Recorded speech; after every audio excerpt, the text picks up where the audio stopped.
Good morning student, welcome to my YouTube channel rapid learning where rapid में आप सभी का स्वागत है।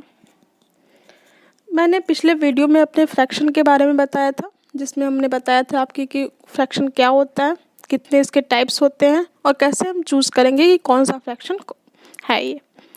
अब हम बात करते हैं आपको कि कैसे हम कन्वर्ट करेंगे डेसिमल में, क्योंकि कभी कभी क्वेश्चंस आते हैं आपके एग्जामिनेशन में कि अरेंज द फॉलोइंग नंबर या अरेंज द फॉलोइंग फ्रैक्शन। आपको अरेंज करना होता है असेंडिंग ऑर्डर में या फिर डिसेंडिंग ऑर्डर में, जिसको हम लोग आरोही क्रम या अवरोही क्रम कहते हैं। इसके लिए हमको डिवाइड आना चाहिए और डेसिमल में कन्वर्ट कैसे करते हैं ये आना चाहिए। अगर हम डेसिमल में कन्वर्ट कर लेते हैं तो उसके अकॉर्डिंग हम समझ सकते हैं कि कौन सा फ्रैक्शन बड़ा है और कौन सा फ्रैक्शन छोटा है। तो इसके लिए हम सबसे पहले जानेंगे किसको, डेसिमल के बारे में, कि कैसे हम डेसिमल में कन्वर्ट करते हैं फ्रैक्शन को। आइए हम बताते हैं आपको कैसे कन्वर्ट करेंगे। पहला तो आपको एक ट्रिकली हम बताते हैं कि जब कोई भी एक फर्स्ट केस हम बताते हैं आपको, जो जैसे मेरे स्क्रीन पे दिखाई दे रहा है कि बिना डिवाइड किए कैसे हम डेसिमल में चेंज करेंगे। जैसे कि मैंने लिया है एक एग्जांपल 43/100। 43/100 लिया है तो देखिए जितना जीरो नीचे हो, जैसे कि 2 जीरो नीचे है तो हम जो डिवाइड करने का प्रोसेस है मेरा, वो डायरेक्ट हमने लिख देंगे कि 0.43, यानी उतनी डिजिट के पहले मेरा क्या हो जाएगा, पॉइंट लग जाएगा।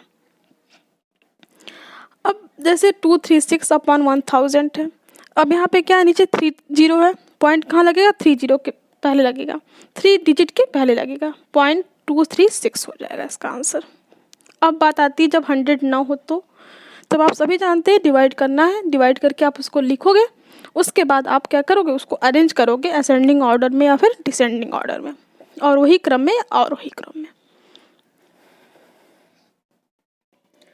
अब हम सबसे पहले समझेंगे कैसे फ्रैक्शन का सम करते हैं, सम ऑफ फ्रैक्शन।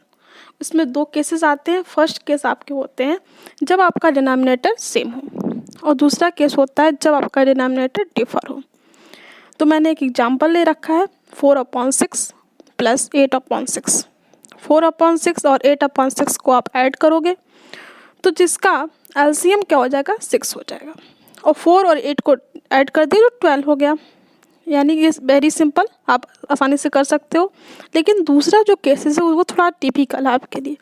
व्हेन डिनोमिनेटर और डेफर, जब डिनोमिनेटर क्या हो, डेफर हो, यानी जब हर क्या होता है, भिन्न भिन्न होता है, अलग अलग होता है, तब कैसे करोगे। तब एक एग्जांपल मैंने ले रखा है कि 7/5 प्लस 3/4 प्लस 7/6। अब 5, 4, 6 का एलसीएम लोगे, उसके बाद उसको सॉल्व करोगे।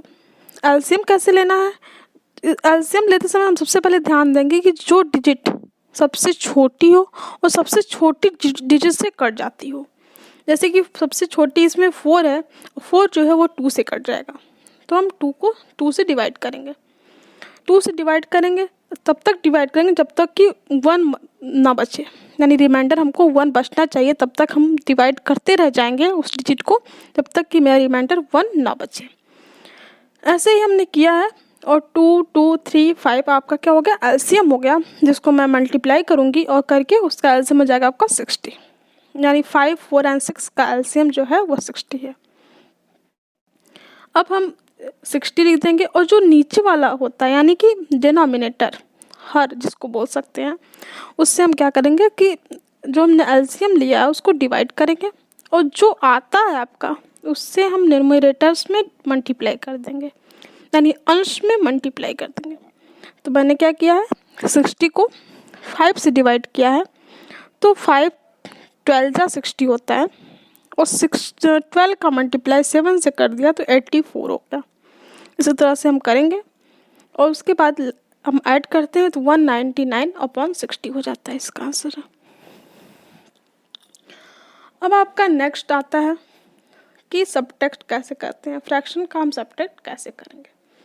उसके लिए आपको बताते हैं हम,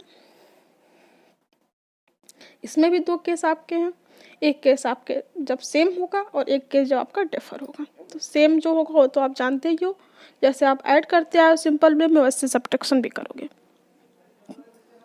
लेकिन जब डिफर होगा उसके लिए हम क्या करेंगे कि फिर वही एलसीएम लेते हैं, एलसीएम लेके उसके बाद उसको क्वेश्चन को सॉल्व करते हैं। जैसे मैंने स्क्रीन में दिखाया है कि 3 और 5 है, 3 और 5 का एलसीएम लेंगे और एलसीएम पहले बता रखा है कि जो सबसे छोटी डिजिट होती है उसी से मैंने पहले एलसीएम को उस डिजिट को काटना है। ठीक, अब हम उसका एलसीएम लेंगे, 3 और 5 का हो जाएगा 15 और 3 से डिवाइड करेंगे 15 को, यानी 3 5 जा 15 और 5 का मल्टीप्लाई आप 6 में करोगे यानी ऊपर वाले नंबर में करोगे तो 30 हो जाएगा। फिर 5 का डिवाइड 15 में करोगे तो 3 हो जाएगा और 3 का मल्टीप्लाई 4 में करोगे तो 12 हो जाएगा, यानी 18/15 हो गया। अब आता है बात आपका कि मल्टीप्लाई या फ्रैक्शन, कि फ्रैक्शन का मल्टीप्लाई कैसे करते हैं। तो ये सबसे इजी होता है कि ऊपर का ऊपर मल्टीप्लाई, नीचे का नीचे मल्टीप्लाई, उसको हम अपोजिट कर देंगे, इनवर्स कर देंगे। दैट मीन्स कि 7/12 है तो 12/7 कर देंगे और जो डिवाइड का साइन है उसको हम मल्टीप्लाई में कर देंगे और जैसे मल्टीप्लाई फिर करते आए हो आगे वैसे कर देंगे। जैसे कि 5 और 2 का मल्टीप्लाई 4 में किया तो 8 हो गया, 35/8। अब बात आती है सबसे लास्ट बात आपकी जो फ्रैक्शन में है वो है डिवाइड ऑफ फ्रैक्शन, यानी कि फ्रैक्शन का भाग कैसे हम देते हैं। इसके लिए एग्जाम्पल एक मैंने दिया है 3/8 डिवाइड बाई 7/12। इसके लिए सबसे पहले हम लोग क्या करेंगे, जो सेकंड नंबर वाला होगा आपका फ्रैक्शन उसको हम अपोजिट कर देंगे, इनवर्स कर देंगे। दैट मीन्स कि 7/12 है तो 12/7 कर देंगे और जो डिवाइड का साइन है उसको हम मल्टीप्लाई में कर देंगे और जैसे मल्टीप्लाई फिर करते आए हो आगे वैसे कर देंगे। जैसे कि 3/8 इंटू 12/7। अब 3/8 इंटू 12/7 को आप या तो पहले कट करके उसको स्मॉलेस्ट कर लो या फिर डायरेक्ट मल्टीप्लाई करके लास्ट में स्मॉलेस्ट करके उसका आंसर लिख सकते हैं। इस प्रकार से हम डिवाइड ऑफ फ्रैक्शन करेंगे। यहीं पे आपका फ्रैक्शन फिनिश होता है और भी जो भी क्वेश्चन आपको पूछने होंगे आप मुझे कमेंट करके बताइएगा कि फ्रैक्शन में ये क्वेश्चन मुझे नहीं आ रहा है। अब मेरा नेक्स्ट टॉपिक है आपका स्क्वायर। स्क्वायर कैसे हम निकालते हैं, स्क्वायर रूट के बारे में मैं बताऊंगी आपको। तो स्क्वायर रूट में सबसे पहले बताएंगे स्क्वायर कैसे निकालते हैं। स्क्वायर निकालने के लिए हमें कुछ ट्रिक जानने होंगे। जैसे कि पहले तो हमको जनरली है कि 1 से लेके 30 तक अगर हमको स्क्वायर याद है तो बहुत ही ईजी हो जाते हैं भी कोई भी क्वेश्चन करने के लिए। तो 1 से लेके 30 तक स्क्वायर हमें अपने माइंड में मेकअप होना चाहिए कि क्या होता है 1 से लेके 30 तक का स्क्वायर। लेकिन फिलहाल कभी कभी मिस कर जाता है, नहीं आता है।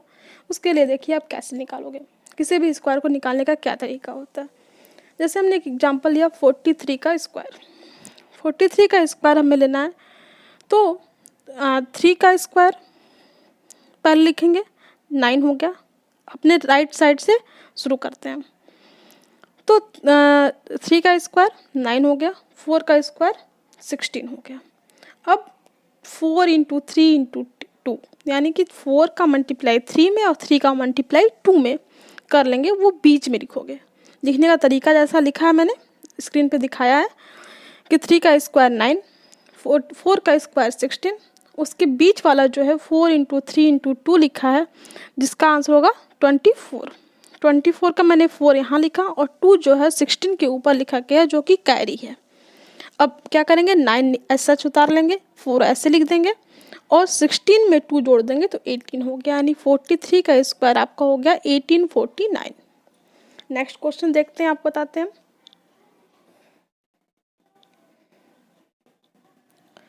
नेक्स्ट क्वेश्चन में आपके जो है वो मैंने लिखा है 125 का होल स्क्वायर। 125 को स्क्वायर निकालने के लिए भी वही काम करेंगे कि 5 का स्क्वायर और 12 का स्क्वायर निकालेंगे और 5 का स्क्वायर 25, 12 का स्क्वायर 144 और फिर 12 इंटू 5 इंटू 2 कर देंगे तो 120 हो जाएगा, जिसमें 0 जो होगा वो 25 में ऐड हो जाएगा आपका और 144 में 12 ऐड कर देंगे तो 15625 हो जाएगा। ये तो ऐसे हो गया, लेकिन एक दूसरा ट्रिक आपको बताते हैं हम, जब किसी डिजिट के लास्ट में 5 हो तो कैसे निकालोगे। तो अगर किसी डिजिट के लास्ट में 5 है तो हम सबसे पहले 25 लिख देंगे, और जो उसके आगे की डिजिट रहेगी, जैसे मैंने स्क्रीन पर दिखाया 125, 125 में 5 का स्क्वायर 25, और 12 जो है 12 का मल्टीप्लाई 12 से एक बढ़ा के, यानी 12 का मल्टीप्लाई 13 से कर देंगे तो 156 हो गया, और 5 का स्क्वायर 25 हो गया। यानी 125 का होल स्क्वायर अगर हमको निकालना हो तो 15625 हो जाता है। इस तरह से हम किसी भी डिजिट का क्या करेंगे, स्क्वायर निकाल सकते हैं ट्रिकली।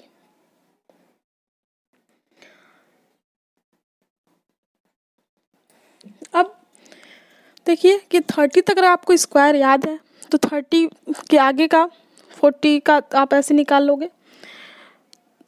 50 का स्क्वायर आपको याद रहना चाहिए कि 2500 होता है। अब 51 का स्क्वायर निकालना हो तो 50, देखिए ट्रिक वहीं लगता है जब हमें कोई चीज़ की नॉलेज थोड़ी बहुत रहती है।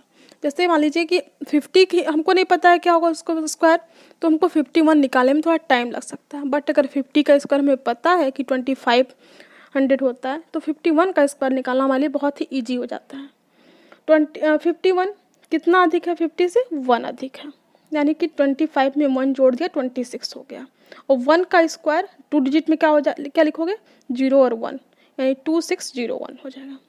53 का स्क्वायर, 53 कितना अधिक है 50 से, 3 अधिक है, यानी 25 में कितना ऐड कर दिए, 3 ऐड कर दिए तो 28 हो गया। अब 3 का स्क्वायर 09, इस तरह से हम लोग लिख देंगे 2809, 53 का स्क्वायर हो गया। मैंने साइड में उसके लिख भी दिया है कैसे मैंने उसको सॉल्व किया है। अब देखिए आपको बताते हैं 45 का स्क्वायर, 45 का स्क्वायर यानी 5 का स्क्वायर और 4 का स्क्वायर, और फिर 4 इंटू 5 इंटू 2 करके निकाल सकते हो। लेकिन एक ट्रिक से हमने बताया है कि 5 का स्क्वायर 25 और 5 से एक अधिक ले लो, 5 से एक अधिक 4 से एक अधिक 5 होता है, यानी 4 का मल्टीप्लाई 5 में तो 20 हो गया, और 5 का स्क्वायर 25 हो गया। एक और एग्जांपल आपको बताते हैं 55 का स्क्वायर। 55 का स्क्वायर लेने के लिए 5 का स्क्वायर 25 और नेक्स्ट डिजिट भी आपकी 5 है तो 5 का मल्टीप्लाई 1 बढ़ा के, यानी कि 6, 5 का मल्टीप्लाई 6 से किया गया तो 25 हो गया। इस तरह से हम लोग क्या करेंगे, जिसके डिजिट में 5 होगा उसको ऐसे सॉल्व कर सकते हैं, और जिसके डिजिट में 5 नहीं होगा उसको, जैसे मैंने बताया है कि पहले जो आपका वंस के प्लेस पे नंबर है उसका स्क्वायर, फिर टेंस के प्लेस का नंबर का स्क्वायर, फिर तीनों का मल्टीप्लाई कर देंगे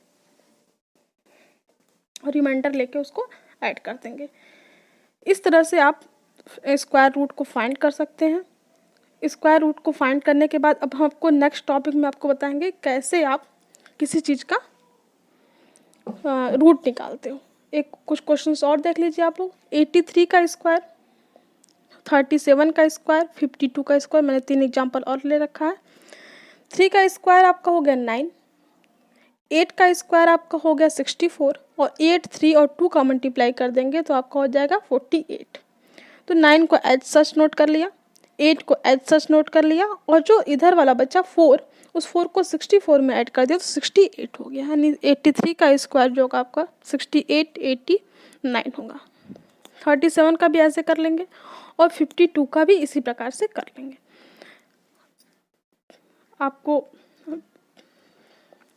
मैंने आज स्क्वायर के बारे में बता दिया, और नेक्स्ट टॉपिक में रूट के बारे में बताऊंगी कैसे रूट निकालोगे आप लोग।